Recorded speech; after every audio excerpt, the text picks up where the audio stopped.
Hello, everybody. It is I, You2Cool, back again, and today I'm going to be taking a look at Frank. Frank appeared in the Thomas book, not Thomas book, it was the Railway series itself, but he appeared in one of the books. I forget what the number was, but it was Jock the New Engine.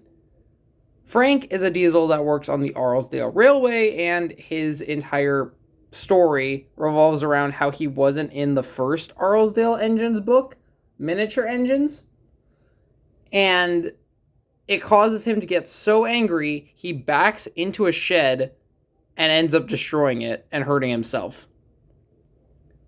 Frank is just such a strange character, and I think a large part of it is due to the fact that he has merchandise. Of all the characters that could have gotten merchandise, they made a toy of Frank.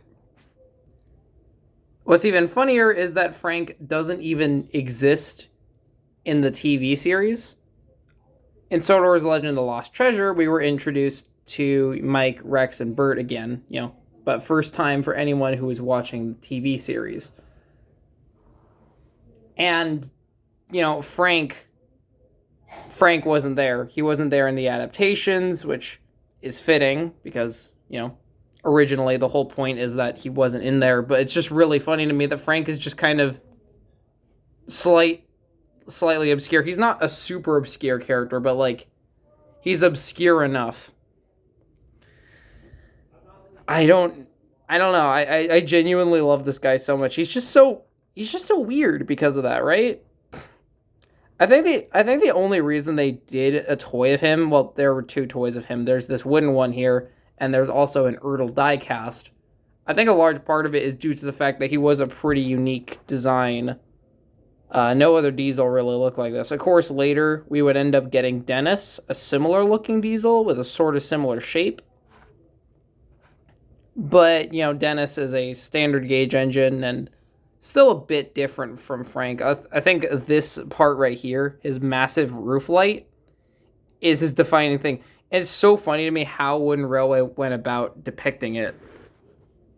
The faces are molded on and clipped to the front here, so the way they went about the lamp is they just molded it to his face. And it just looks really, really funny, because it just kind of looks like he has, a weird boil or something. His face is really on point. He was designed by artist Clive Spong, I believe. I actually don't know if, Clive Spong did the character designs entirely, or if Chris Audrey just gave him... I don't know the character design situation of the, later Railway series books. I know originally Audrey had, some models, and those were used as the basis for the characters going forwards. He had, a spare Ginty that he would use for Thomas, and that was translated to an E2 or something. No, it was Jason. No, it was an original toy.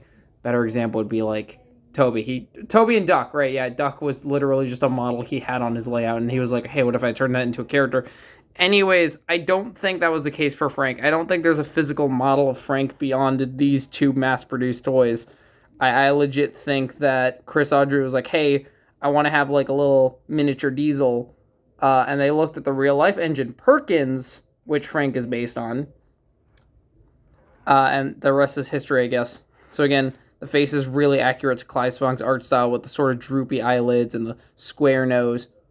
I feel like Clive Spong has a bad habit of just drawing the same faces on every single character. Every single character in the later books has the exact same face. It's not usually an issue in the Thomas series.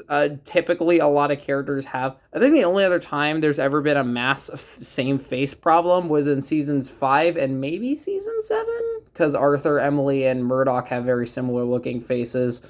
But other than that, I feel like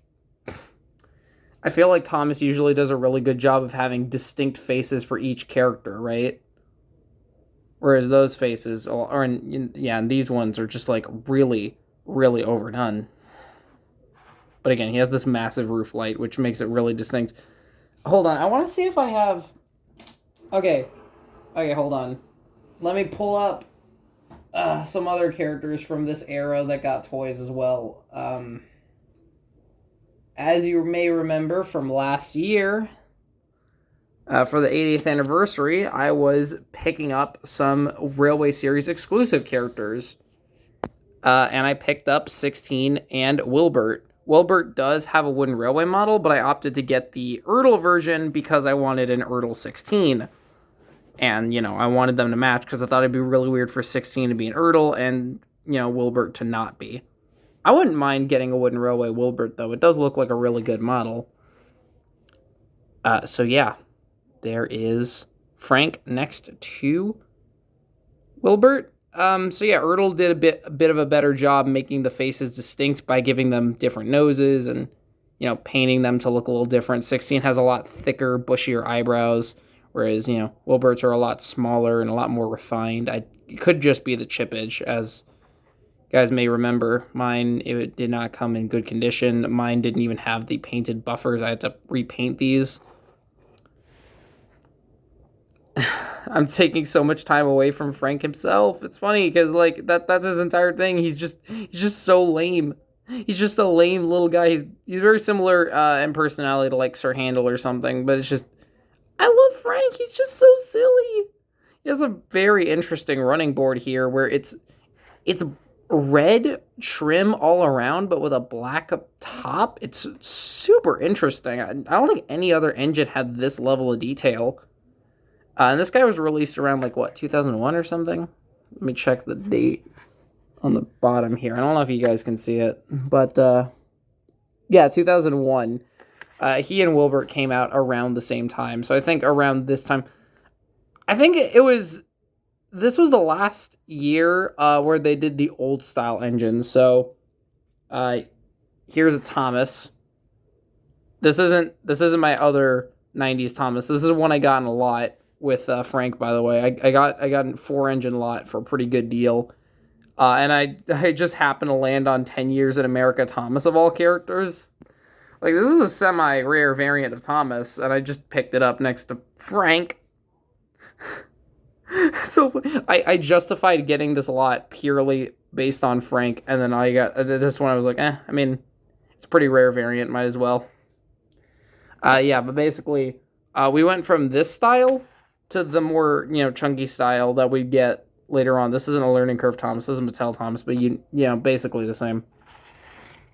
So, suffice to say, Frank and Wilbert were probably done just to be like, hey, we're probably going to be changing up the way we do Wooden Railway. Now that, I believe it was 2002 where Thomas was fully, bought out by Ghislaine, and that's when all the, merch for the... No. Season 2003 was when all the season 7 stuff was coming out. So 2002 was just, okay, well, we got to reboot the line at some point. And so they were like, hey, let's send off with, such iconic characters as Frank and Wilbert. Wilbert makes a lot of sense, right? Wilbert is named after the guy who wrote the Thomas books. It's a very fitting end to a toy line to have Wilbert. But then there's just Frank for, no reason. Frank is just the ultimate, why are you even here, bro? What do you even do? And that's why I love him so much. He's just so funny. All of these, factor. No other toy line would make Frank, right? A character like this would never exist in any other toy line. Not even just, in the Thomas toy line. Just, any other character that's, this obscure and, doesn't even appear in mainstream media, right? This... again, just this kind of character just would not exist anywhere else. He has black wheels, which is accurate. He has a super nice red lining, and of course, Frank on the front here. Oh, wait, is this side profile supposed to match? Because his, light is supposed to be, slightly covered. It's similar to, Polar Express. I can't get over that face. Just beautiful. Beautiful. You know what else I think it is? So as some of you may know, Diesel 10 is named Diesel 10 because he was the 10th Diesel introduced in the Thomas series overall, I believe. So I wonder if this was their attempt, I wonder if the reason they did Frank is to expand the Diesel engine roster. Yeah, because they did him, and then they also did Spam Can. Although Spam Can was introduced pretty early on, in around like 1997 or something.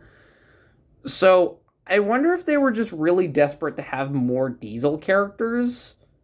Because up until this point, the only other like Diesels that had been introduced were like Airy and Burt, and like Splatter and Dodge kind of already fulfilled that niche of Diesel repaints. So it makes a lot of sense why they chose not to do Airy and Burt until the 2000s reboot line. So yeah, I think Frank is just, they didn't have anyone else to fulfill the niche that he, like again, Frank is just such a niche character. I'm really abusing that word, but like it's true, right? Like Frank is such an oddly specific character that but he's just generic enough to fit in anywhere. Like you don't have to have him be Frank the miniature Diesel. You could have him be uh what would be a really like crazy idea? Like what's something a kid would come up with? I got it. Okay, so one day Thomas was puffing along his branch line when he met the super powered electric Diesel. See, because he has this little light bulb here, and he's like, I'm the super zapped to the extreme. And Thomas is like, oh, I don't like that. I better talk to my friends. And then Frank can like get struck by lightning or something by like Gordon's buffer or something. I don't know. Just oh my god, wait, oh my goodness. I've been saying this entire time. Frank is like so obscured that I think most kids wouldn't even know who he is, especially in the US, since if I recall correctly, Chris's books didn't really come out in the US, or at least or were extremely rare here. They weren't published as much. So Frank, I honestly wonder if they did Frank just to have like a generic background Diesel, but like there weren't any other generic background Diesels, right? And so like Frank was really the only character you could use for the purpose of just an extra Diesel. I guess we've come full circle. All right, one last look at the base. Again, Frank. This has been a very interesting review for me because, again, just all of the weirdness surrounding this item, the weirdness surrounding Frank the character, the Railway series, and just the fact that this is one of the last like wooden railway items before the big reboot in 2002's design. It's it's interesting. It really is interesting. I guess that's all I have for now. I want to talk more about Frank, but my throat's honestly getting a little worn out. So that's all I have for today. Hope you all enjoyed the review, and I shall see you all around. Bye bye.